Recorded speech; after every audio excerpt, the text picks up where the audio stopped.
Jack Morrison sat at the long negotiation table and tried to stay calm. The room was huge, with windows that looked out into space. Stars glittered in the darkness beyond. Inside, the air was tense. Dozens of alien species filled the seats around the circular table. Some had scales, others had fur, and a few looked like they were made of living crystal. Jack was here to negotiate for humanity. Earth wanted colony rights in the frontier territories. It was important work. Humans had been part of the galactic community for only 30 years. They were still the newcomers, still proving themselves. Across from him sat Velcara. She represented the Zenth Empire, one of the oldest and most powerful civilizations in the galaxy. Her skin looked like purple crystal, and her eyes glowed with an inner light. She was tall, nearly 7 feet, and she had a reputation for being ruthless in negotiations. Lisa Grant stood behind Jack, her hand resting near her sidearm. She was his security officer and advisor. She had warned him that this meeting would be difficult. The Zenth did not like humans. They saw Earth as a young species that had no business demanding equal treatment. "Your proposal is rejected," Velcara said. Her voice was sharp and cold. "The frontier territories are not suitable for human colonization." Jack kept his expression neutral. "We've provided extensive data showing that our people can adapt to those environments. The climate zones match Earth parameters within acceptable ranges." Quote, Velcara laughed. It was not a pleasant sound. "Your data? Your species barely understands basic atmospheric processing. You polluted your own world for centuries before you learned to stop." Several alien delegates shifted uncomfortably in their seats. Ambassador Krell, a Vorian mediator with gray skin and kind eyes, cleared his throat. "Perhaps we could examine the technical specifications together." "There is nothing to examine," Velcara interrupted. She looked directly at Jack. "Humans are newcomers. You arrived in this galaxy thinking you deserved respect. But respect must be earned over centuries, not decades." Jack wrote something in his notebook. He had learned long ago that staying calm was the best strategy when facing hostility. "We understand we are new to galactic affairs. That's why we're here to negotiate fairly and learn from more experienced civilizations." "Learn?" Velcara's eyes flashed brighter. "Your kind thinks you can learn in a few short years what took us millennia to master. You are arrogant. Worse, you are ignorant of your own arrogance." The insults were getting more personal. Jack noticed that other delegates were watching carefully. Some looked sympathetic. Others seemed to enjoy the show. The Zenth had many allies, and seeing humans taken down a notch probably pleased them. "We don't claim to know everything," Jack said quietly. "We're simply asking for the opportunity to establish 3 small colonies in unclaimed territory." Unclaimed? Velcara stood up. She was imposing at full height. "That territory has been unclaimed because it is worthless. And now you want it? This proves my point. Humans are like children reaching for shiny things they don't understand." Jack took a slow breath. Lisa's hand tightened on her weapon, but she didn't move. They both knew this was just talk. "For now, your species wages war on itself constantly," Velcara continued. Her voice got louder. "You create weapons of mass destruction and point them at your own cities. You destroy your environment, exterminate other species on your planet, and then you come here asking us to treat you as equals? We have made mistakes," Jack admitted. "Every species has a difficult past. We're working to be better." "Better?" Velcara laughed again. This time, other Zenth delegates joined her. "You are barely civilized apes who learned to build spaceships. You have no culture worth preserving, no history worth respecting, no future worth considering." The room went very quiet. That kind of language crossed a line. Even in tough negotiations, there were rules about basic respect. Ambassador Krell looked shocked. A few other delegates whispered to each other. Jack stopped writing. He looked up at Velcara. His face showed nothing, but inside he felt a cold anger building. Not the hot kind that made you yell. The cold kind that made you think clearly. I believe we have heard enough insults for one day, he said softly. Perhaps we should take a recess. A recess. Velkara picked up the stack of treaty documents from the table. They were thick, representing weeks of careful work. You want a recess? I'll give you something better. She threw the documents at Jack's feet. Papers scattered across the floor. The sound of them hitting the ground seemed very loud in the silent room. Pick them up, Velkara said. Her voice was filled with contempt. Bow down and pick them up, human. Show everyone here what you really are. No one moved. No one breathed. Jack stared at the papers on the floor. This was more than an insult. In galactic diplomacy, this was a demand for submission. If he bent down to pick up those papers, it would be seen as humanity accepting a lower status. Every species watching would remember it. If he refused, it would be seen as aggression. The Zenth would claim humans were too proud to work within the system. Lisa stepped forward slightly, but Jack held up one hand. She stopped. Jack stood up slowly. He was not a tall man, barely 6 feet, but he stood straight. He carefully buttoned his jacket. Then he looked directly at Velkara. He didn't look angry. He didn't look hurt. He looked calm and decided. Without saying a single word, Jack turned toward the door. Where do you think you're going? Velkara demanded. We're not finished here. Jack kept walking. His footsteps echoed in the silent chamber. Lisa followed immediately. The rest of the human delegation stood up together and followed Jack out. None of them looked back. None of them picked up the papers. The door slid shut behind them with a soft hiss. Inside the negotiation chamber, dozens of alien species sat in stunned silence. Velkara stood there with a confused expression. She had expected anger, arguments, maybe even threats. She had not expected to be ignored. Ambassador Krell looked at the scattered papers on the floor. Then he looked at Velkara.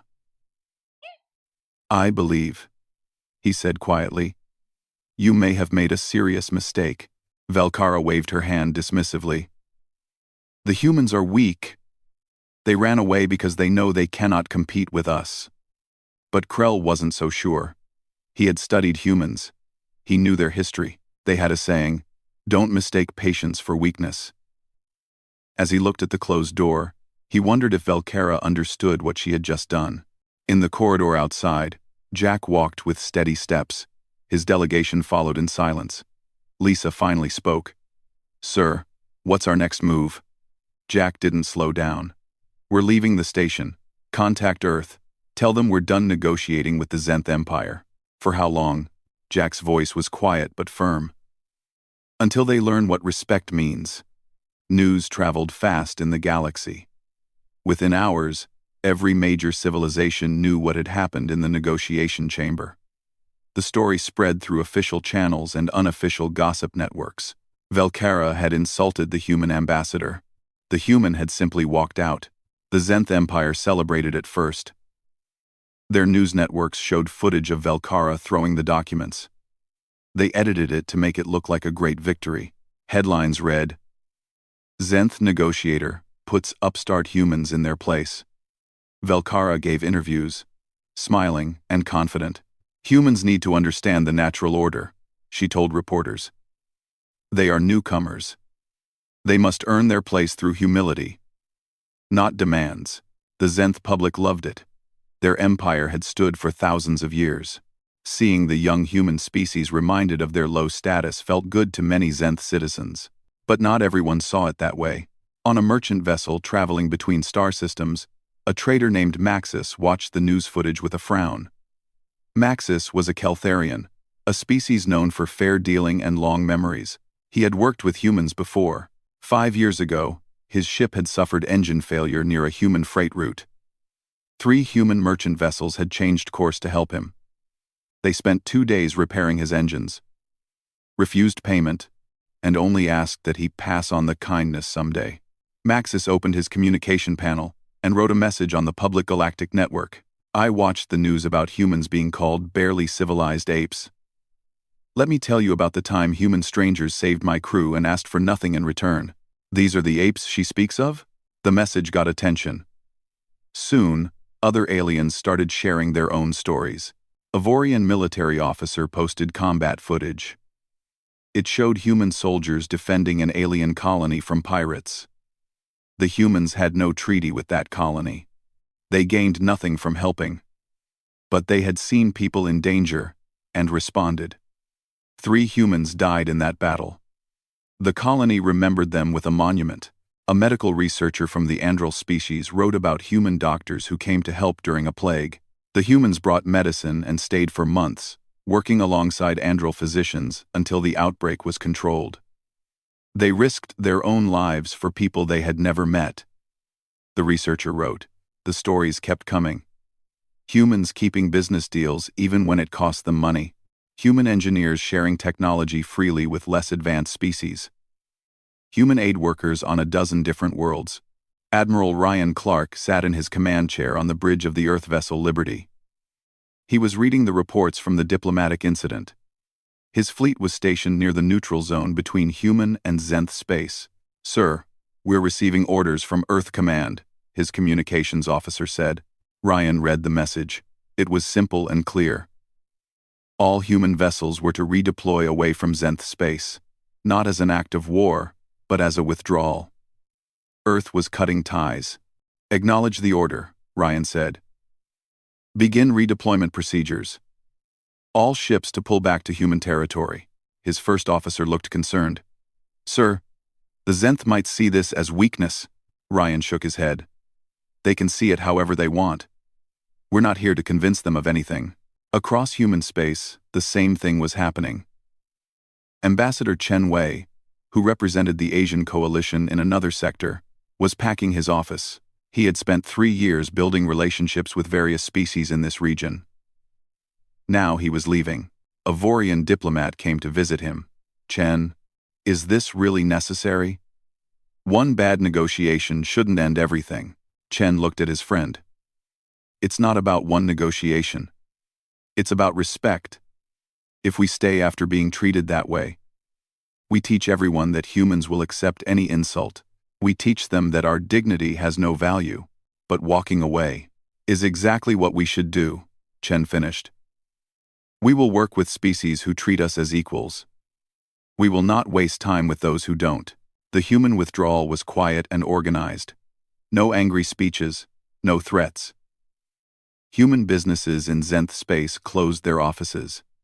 They terminated contracts legally and paid all outstanding debts. Human medical teams left Zenth border regions.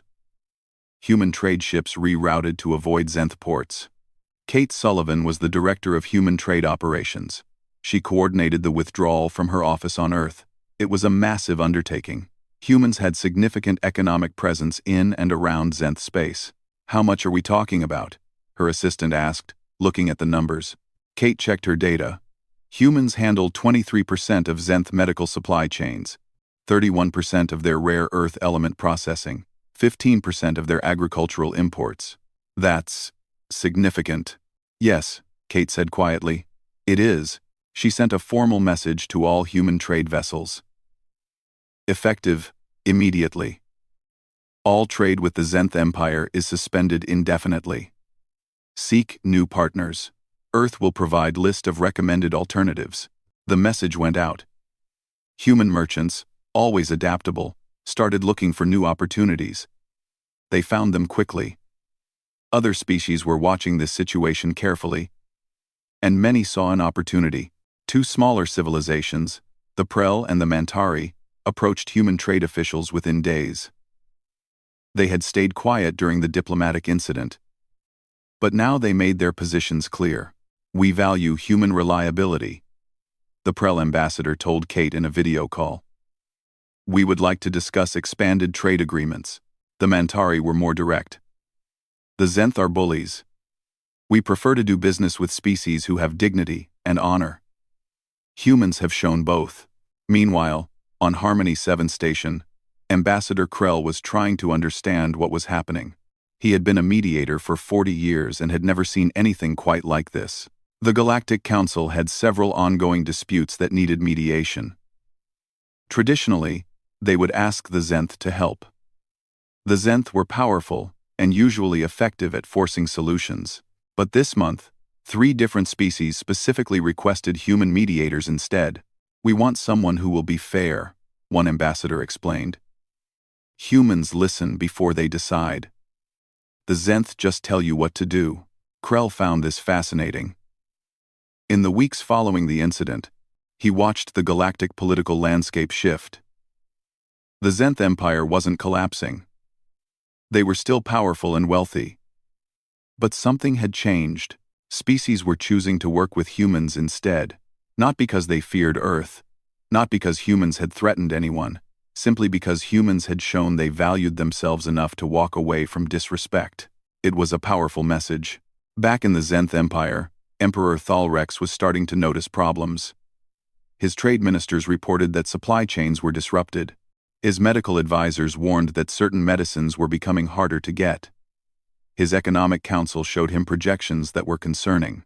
"This is temporary," his chief advisor assured him. "The humans will come back.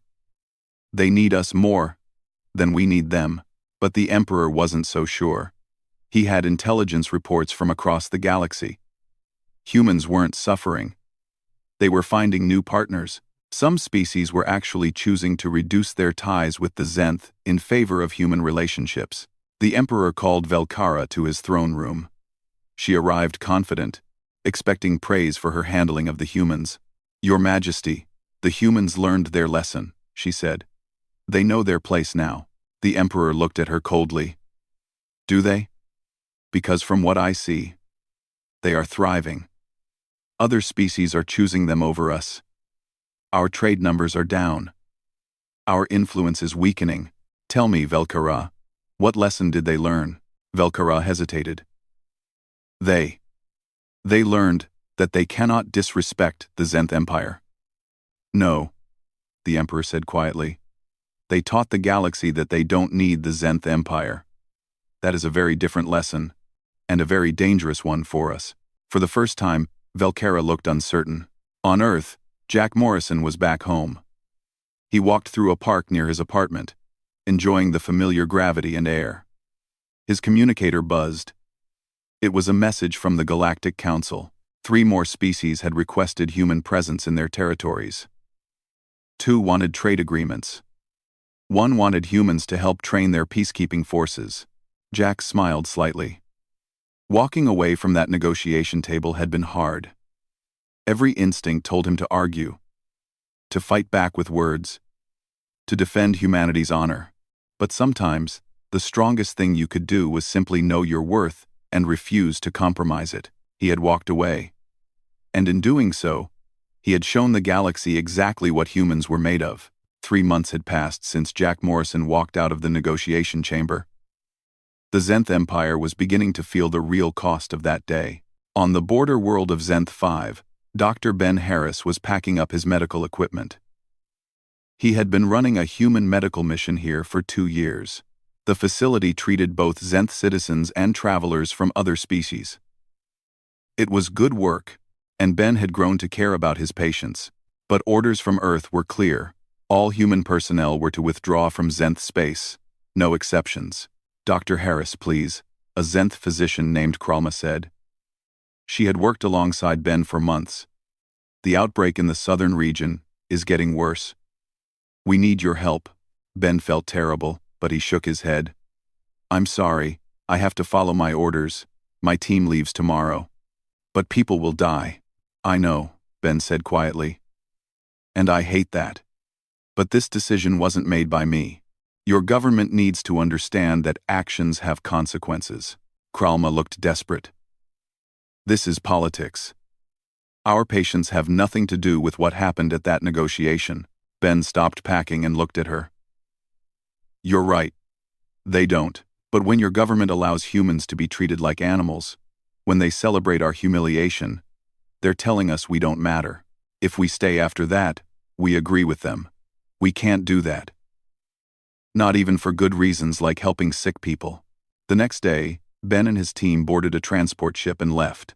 Behind them, the plague in the southern region continued to spread. Zenth physicians did their best, but they lacked some of the specialized knowledge that human doctors had developed. The death toll climbed. It was not the only medical crisis. Across Zenth space, human medical teams were withdrawing. They had been handling specialized treatments, rare diseases, and emergency responses. Now, they were gone. In the capital city of the Zenth homeworld, Kate Sullivan's decision to cut trade was creating real problems. The Zenth had built their medical supply chain with human companies because humans were reliable and their prices were fair.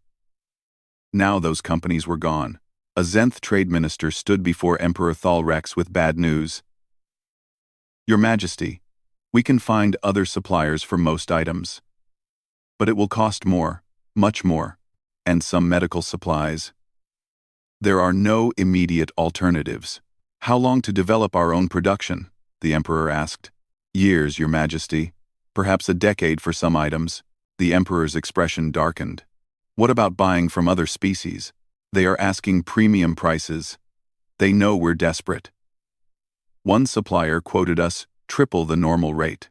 Across Zenth space, human businesses had closed their doors. These weren't angry closures with broken contracts and lawsuits. Everything was done legally and professionally. Contracts were fulfilled or legally terminated. Debts were paid.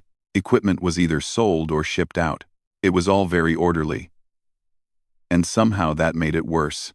A Zenth business owner named Threk had partnered with a human company for 5 years. They had built a successful manufacturing operation together. When the human partners announced they were leaving, Threk tried to convince them to stay. "We have a good thing here," he argued. "Why let politics ruin it?" The human manager, a woman named Amy Clark, shook her head. "Because it's not just politics. It's about respect. Your government, your media, your people celebrated when we were humiliated. You stayed silent. That told us everything we needed to know. But I didn't celebrate it," Threk protested. "You didn't speak against it either," Amy said. "None of you did. You watched it happen and said nothing. Now you're surprised we're leaving?" Threk watched as the human team packed up years of work. The factory would survive, but it wouldn't be the same. The humans had brought innovation, fresh ideas, and a work ethic that pushed everyone to be better.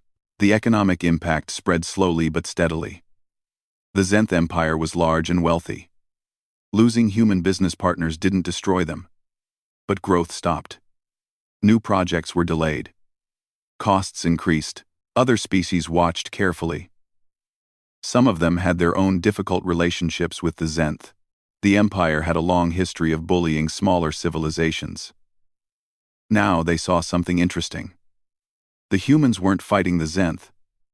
They were simply choosing not to engage, and that choice was working. The Prel civilization had been under Zenth economic pressure for years. The Zenth would make demands, and the Prel would comply because they feared the consequences of refusal. But watching the humans gave them ideas. A Prel council member brought up the question. The humans walked away and the Zenth couldn't stop them. They're actually doing better now, working with other species. What if we did the same? It was a dangerous idea. But it was planted. The Mantari had a similar conversation. So did 3 other smaller species. The Zenth Empire's power had always relied partly on everyone. Believing they had no choice but to cooperate, humans had shown that you did have a choice. Emperor Thalrex read the intelligence reports with growing concern. His empire wasn't collapsing, but its influence was weakening. Other species were becoming bolder. Some were even canceling agreements and seeking human partnerships instead. "How did this happen?" he demanded at a council meeting. "We are the Zenth Empire. We have ruled these sectors for thousands of years." His intelligence chief spoke carefully. "Your Majesty, the humans changed the calculation. Before, species cooperated with us because we were powerful, and the alternative seemed worse. Now there's an alternative that looks better. The humans offer fair deals, respect, and they don't make demands. Species are choosing that. The humans are weak," Velkara insisted. She was still on the council, though her position had become less secure. They ran away from one confrontation. An older advisor named Thelkos shook his head. "They didn't run. They chose. There's a difference. And that choice has cost us more than any battle would have. The Emperor looked at Velkara. Tell me again about the lesson you taught them. Velkara shifted uncomfortably. I showed them they needed to respect the Zenth Empire. Did you? The Emperor's voice was cold. Because what I see is an empire that's losing influence every day. I see species choosing humans over us. I see our trade numbers falling. I see medical crises we cannot handle. What lesson did you really teach, Velkara? Before she could answer, an aide rushed into the room. Your Majesty, urgent news. The Galactic Council has requested mediators for the Vorian-Keltharian dispute. And, the Emperor asked, they requested humans, Your Majesty. Not us. They specifically asked for humans. The room went silent. That hurt more than the trade losses. The Zenth had always been the ones called to settle disputes. They were powerful enough to enforce solutions, but power without respect was no longer enough. The Emperor dismissed everyone except Thelkos. Tell me honestly, old friend. How bad is this? Thelkos sighed. It's not catastrophic yet, but it will be if we don't change course. The humans aren't our enemies. They're not attacking us. They're simply ignoring us, and the galaxy is following their lead. What do I do? That depends, Your Majesty. Do you want to be feared or respected? Because we're losing both right now. The humans walked away, and nobody stopped them. That shows we're not as fearsome as we thought, and nobody respects us for how we treated them. The Emperor looked out at his capital city. Thousands of years of history. Countless victories. Vast wealth and power. And yet, one human ambassador walking out of a room had somehow damaged it all. Find out what it would take to fix this, he said quietly. Thelkos nodded. That might require something difficult, Your Majesty. What? Admitting we were wrong. Meanwhile, across the galaxy, humanity was thriving. Not because they had won a war, not because they had destroyed an enemy, but because they had simply known their worth and refused to accept less. Admiral Ryan Clark reported that human patrol ships were being invited into 3 new sectors. Kate Sullivan reported that trade agreements with new partners had increased human commerce by 40%. Dr. Ben Harris and his team were now working on a Mantari colony world, where they were welcomed and respected. Jack Morrison received a message from Ambassador Krill. The Zenth Emperor has asked about the possibility of reopening dialogue. He's asking through back channels. Not officially. What should I tell him? Jack thought about it. Then he wrote back. Tell him we're open to conversation. But only if it starts with mutual respect. Not fear. Not power. Respect. If he understands that, we can talk. If he doesn't, we have plenty of other species who want to work with us. He sent the message and looked out his window at Earth below. Sometimes the hardest thing to do was walk away. But sometimes it was also the rightest thing. 6 months after the incident, Ambassador Krell sat in a quiet cafe on Harmony 7 station. Across from him sat Helen Wright, a senior human diplomat and Jack Morrison's mentor. She was in her 60s, with gray hair and sharp, intelligent eyes. Thank you for meeting with me, Krell said. I'm trying to understand something. Helen sipped her tea. I'll help if I can.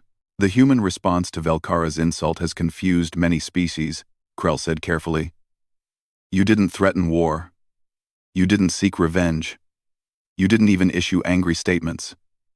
You just left and kept leaving. Why? Helen smiled slightly. Have you ever had someone in your life who constantly disrespected you? Of course. Politics is full of such people. And how did you handle it? Krell thought about it. Usually by finding ways to assert dominance, showing them they couldn't treat me that way. And did that work? Sometimes. Sometimes it made things worse. Helen nodded. Humans learned something over our history. We learned that you can't force someone to respect you if they're determined not to. You can make them fear you. You can make them obey you. But respect? That has to be given freely. So you just accept disrespect? No, Helen said firmly. We refuse to accept it. That's different. When someone shows us they don't respect us, we stop giving them our time, our energy, our business. We find people who do respect us, and we work with them instead. Krell leaned back. It sounds simple when you say it that way. It is simple, but it's not easy. Helen paused. Let me tell you about human history. We spent thousands of years fighting each other. Wars over land, resources, religion, pride. We got very good at war, but we also learned that war is expensive and destructive. We learned that sometimes the strongest choice isn't to fight. It's to walk away and build something better elsewhere. A young Vorian named Soren approached their table. He was Krell's aide and had been studying human culture. Excuse me, Ambassador Wright. I've been researching human philosophy, and I found something interesting. You have a saying. Don't set yourself on fire to keep others warm. Is that related to this? One, Helen laughed. That's exactly related. It means don't destroy yourself trying to help people who don't appreciate it. The Zenth wanted us to accept disrespect while still giving them trade, medical support, diplomatic cooperation. That would be setting ourselves on fire to keep them warm. Soren pulled out his datapad. I've been preparing a presentation for the Galactic Council about human diplomatic philosophy. May I show you? Please, Helen said. Soren projected images into the air above their table. I studied Earth history. You've had many wars. Yes. But you've also had remarkable moments of choosing peace. After your World War II, you helped rebuild your enemies. You created international laws to protect even your opponents. You developed the concept of human rights that applied to everyone, not just your own people. He showed more data. Your species has made terrible mistakes, but you consistently try to learn from them. You change. You adapt.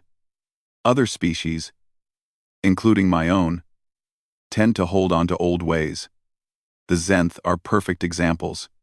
They've been doing things the same way for thousands of years. Krell looked troubled. You make it sound like humans are better than us. Not better, Soren said quickly. Different. You're young in galactic terms. Maybe that's an advantage. You haven't had thousands of years to become stuck in your ways.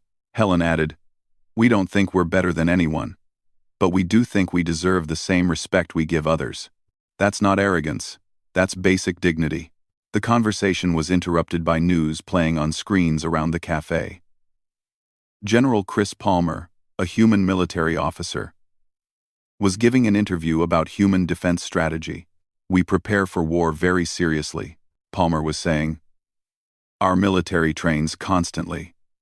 We develop weapons, run simulations, study tactics. We do this because we know that being strong prevents war.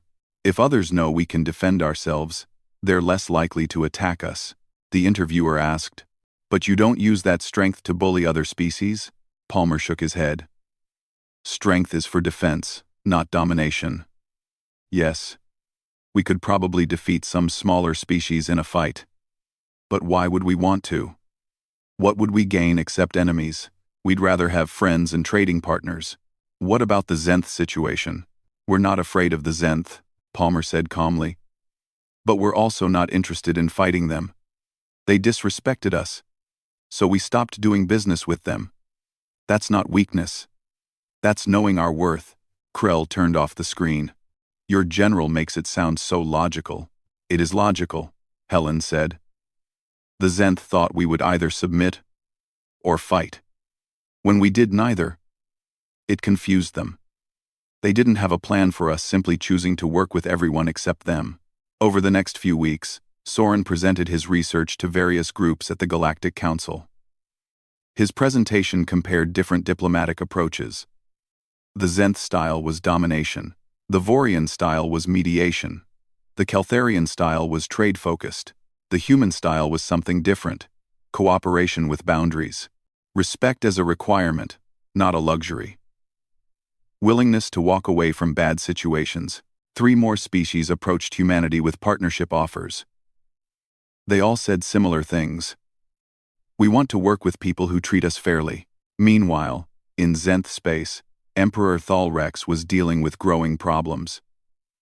The plague on Zenth 5 had killed over 2,000 people before local doctors got it under control. It would have been less than 100 if Dr. Harris's team had still been there. Trade costs had increased by 18%. Some luxury goods were simply unavailable now. The Zenth public was starting to complain. Worse, the Prel civilization had formally announced they were reducing their economic ties with the Zenth Empire. They didn't say it was because of the human example, but everyone knew. The Emperor called another council meeting. This time, Velkara was not invited. "We need to fix this," the Emperor said. "Our empire is not in danger of collapse, but we're weakening while others grow stronger. That trend will destroy us eventually." Thelkos spoke up. "Your Majesty, I've been having quiet conversations with human diplomats through intermediaries. They're willing to talk, but they have conditions." "What conditions?" "Respect. They want assurance that negotiations will be conducted with mutual respect. They want representatives who won't insult them. They want to be treated as equals." A younger council member scoffed. "Equals? They're barely 3 decades into space travel. And yet," Thelkos said quietly, "they're winning. Not through force, not through threats, but through choices. Species are choosing them over us. Doesn't that tell us something?" The Emperor was quiet for a long moment. Then he asked, "What would fixing this require?" "Admitting error," Thelkos said. "Not publicly, necessarily. But acknowledging to the humans that Velkara's behavior was unacceptable. Offering genuine dialogue, showing through actions, not just words, that we're willing to change our approach." "That's asking a lot," the Emperor said. "Yes, Your Majesty. But the alternative is watching our empire slowly lose influence while the humans gain it. 5 years from now, 10 years from now, where will we be if this continues?" The Emperor knew the answer. They would be a shadow of what they once were. "Arrange a meeting," he said finally. "Quiet. Unofficial. I want to meet with the human ambassador. The one who walked out. Jack Morrison. He may refuse, Your Majesty. Then we'll know exactly how much we've lost," the Emperor said. "But try anyway." The message was sent through careful diplomatic channels. It reached Jack Morrison 3 days later. He was on Earth, enjoying time with his family after months in space. Lisa Grant brought him the message. "The Zenth Emperor wants to meet with you. Privately. Unofficially. He's asking. Not demanding." Jack read the message carefully. "What do you think?" "I think it's progress," Lisa said. "6 months ago, they were celebrating your humiliation. Now their emperor is asking for a meeting. That's a big change."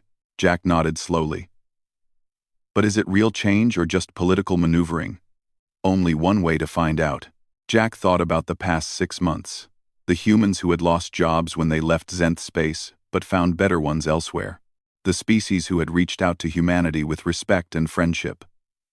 The slow, steady building of relationships based on mutual dignity. Walking away had been hard.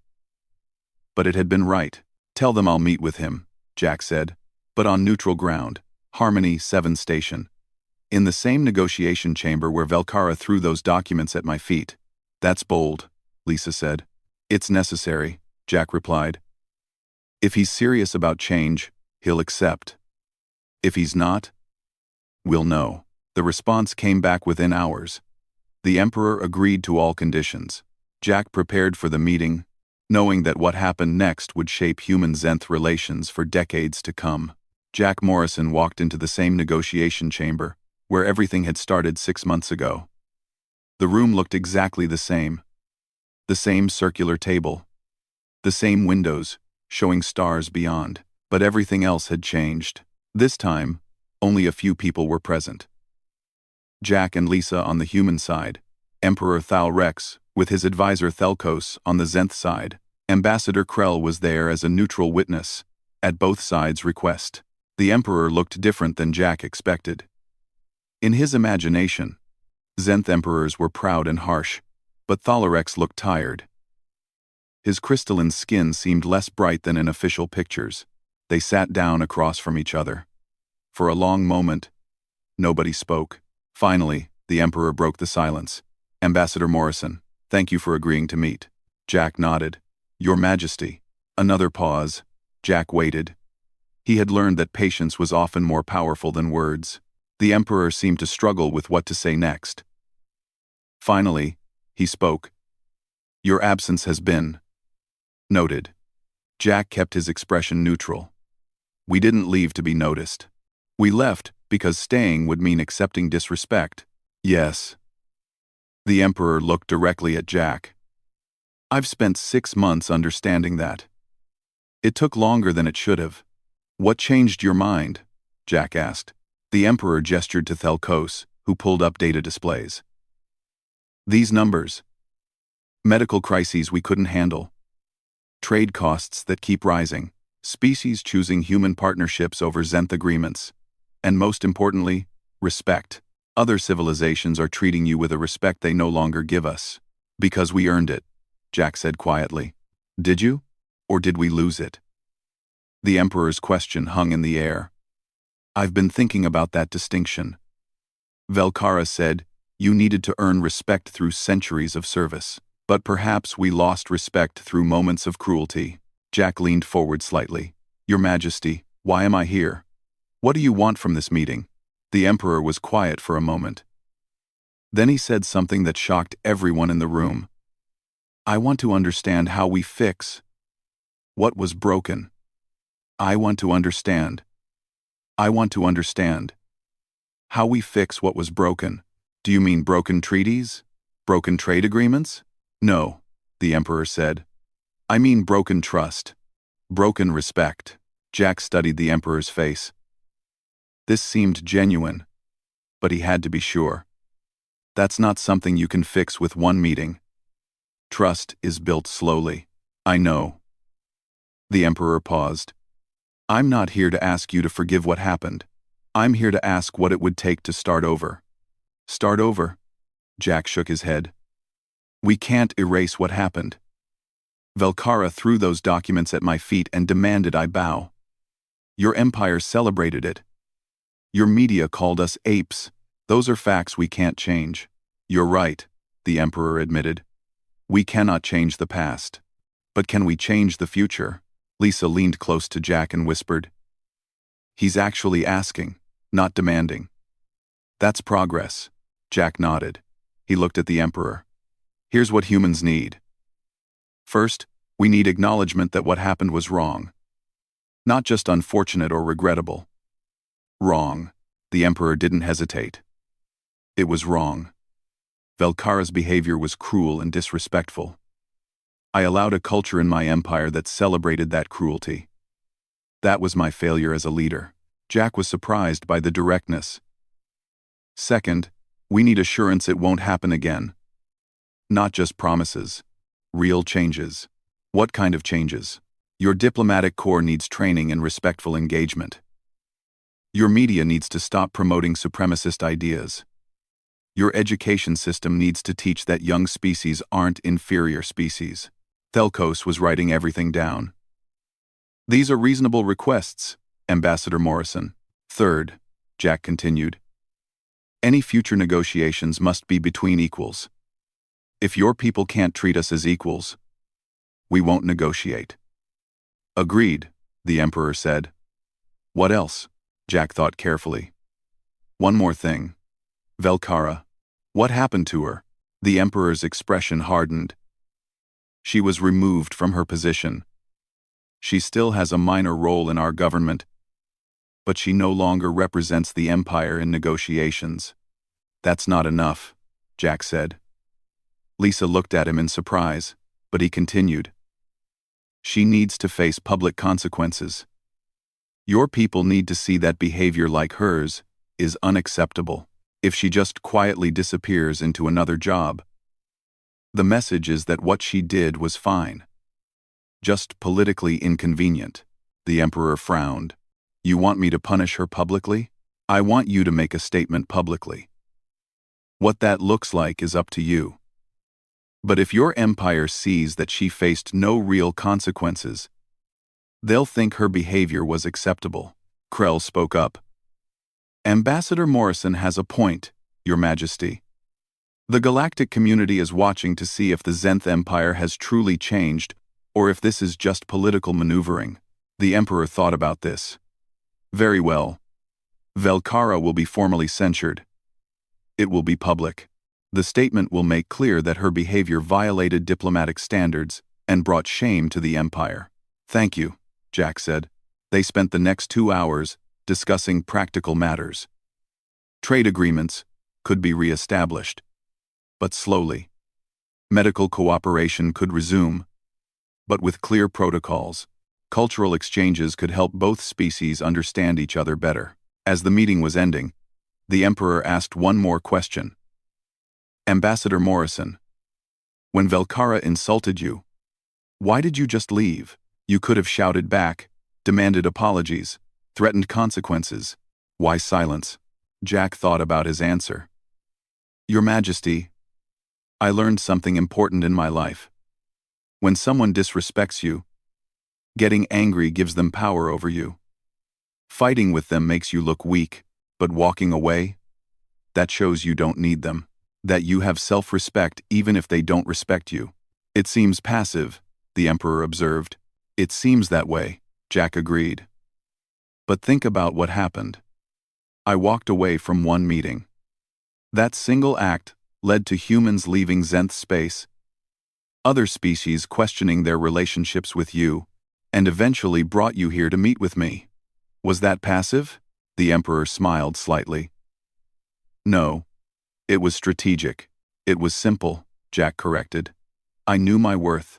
I knew humanity's worth. We didn't need to prove it by arguing. We just needed to show it by choosing who we work with.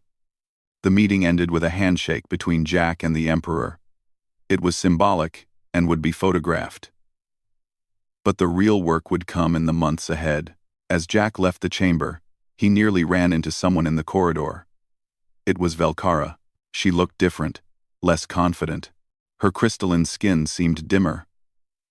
When she saw Jack, her expression twisted with anger. This is your fault, she hissed. You destroyed my career because you were too weak to handle honest criticism. Jack stopped walking. Lisa's hand moved toward her weapon, but Jack waved her off. He looked at Velkara calmly. I destroyed nothing, he said quietly. You did that yourself. You had a choice in that negotiation chamber. You could have treated me with respect. You chose cruelty instead. I simply refused to accept that treatment. You ran away, Velkara snapped. That's weakness, Jack smiled slightly. If you believe that, you've learned nothing. Walking away from someone who disrespects you isn't running. It's knowing your worth. I didn't run from you, Velkara. I simply decided you weren't worth my time. He started to walk past her, but she grabbed his arm. I had power over you. I made you leave. Jack gently removed her hand. You never had power over me. That's what you don't understand. You had the power to make me uncomfortable. You had the power to insult me, but you never had the power to make me accept it. That power was always mine. He walked away, leaving Velkara standing alone in the corridor. Lisa caught up with him. She still doesn't get it. No, Jack agreed. But the Emperor does. And that's what matters. 3 months later, formal negotiations between Earth and the Zenth Empire resumed. The terms were different now. True equality. Mutual respect written into every agreement. Cultural exchange programs. Joint medical initiatives. The Zenth Empire publicly censured Velkara. The statement was clear and strong. The Emperor himself gave a speech about the importance of respecting all species, regardless of age or origin. It wasn't perfect. Some Zenth still believed in their superiority. Some humans still distrusted the Zenth. But it was progress. Jack received regular reports about humanity's expanding role in the galaxy. Trade was up 60% from before the incident. 7 more species had requested human diplomatic presence. Human peacekeepers were serving in 4 sectors. Most importantly, humanity had established something valuable. A reputation for dignity, reliability, and self-respect. One evening, Jack sat in his office on Earth, looking at a message that had just arrived. It was from a species he'd never heard of, from a distant part of the galaxy. They had heard the story about the ambassador who walked away from disrespect. They wanted to know if humanity would be interested in opening diplomatic relations. They said they valued species who knew their worth and refused to compromise it. Jack smiled and began writing a response. Walking away from that negotiation table had been one of the hardest things he'd ever done. Every instinct had told him to fight, to argue, to defend humanity's honor with words, but he had chosen differently. He had chosen silence and dignity over anger and argument. He had chosen self-respect over the need to be respected by everyone, and that simple choice had changed everything. Because sometimes, the most powerful thing you can do is know your worth, refuse to compromise it, and simply walk away from those who don't recognize it. Other people will notice. The right people will notice. And that's all that really matters.